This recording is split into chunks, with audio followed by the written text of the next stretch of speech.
What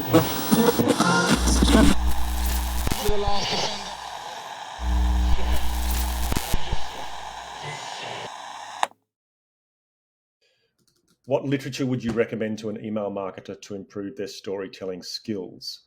Again, it's about storytelling. So what stories do you like as a writer?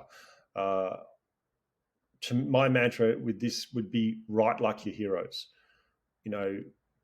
I like to take inspiration from the writers I respect and admire. Or authors like Amor Towles, who wrote A Just Gentleman in Moscow more recently. John Fowles, who wrote The French Lieutenant's Woman in the 60s, really resonated with me, as did the poetry of poets like Emily Dickinson, the American. And there's a lot of aspects of their writing that I really loved. The way they had this ability to write with rhythm. It was almost like a melody in my mind. The way they used alliteration, all those rhetorical tools, if you like, to create a really beautiful piece of prose or poetry that resonated with me and elicited a very emotional response.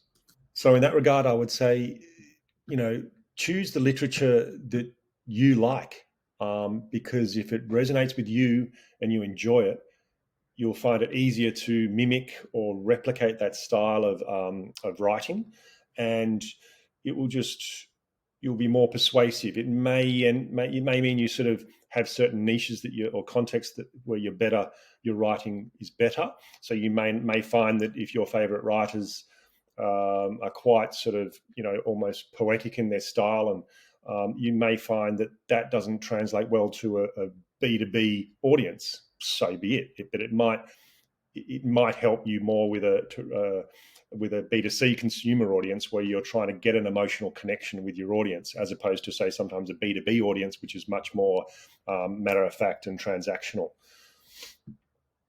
If I look at a little passage by John Fowles, he was a master of metafiction, and he says here, novelists write for countless different reasons: for money, for fame, for reviewers, for parents, for friends, for loved ones, for vanity, for pride, for curiosity, for amusement.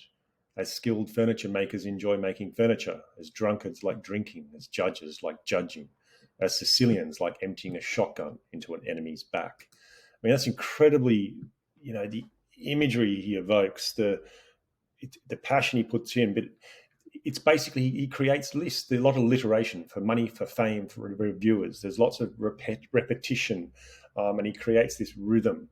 And I try to do that myself in my writing. Maybe not quite as eloquently as this, but yeah, that's the kind of tricks I like to pour into my writing, to try and connect with my audience and take them on a bit of a journey, a bit of a story, if you like.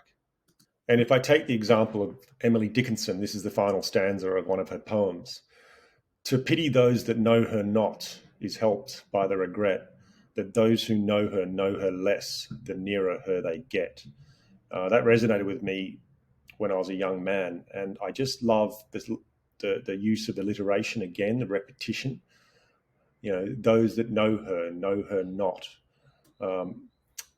Know her less, the nearer her they get. It's got a lovely rhythm, and even though it's a poem, I think that kind of expression and repetition translates very well to writing prose or a sales letter or an email for email marketing purposes. It's equally as impactful and powerful in that context as it is a couple of back when Emily Dickinson was writing her poems sitting by herself in her little house. So yeah, write like your heroes. Write like, copy the literature.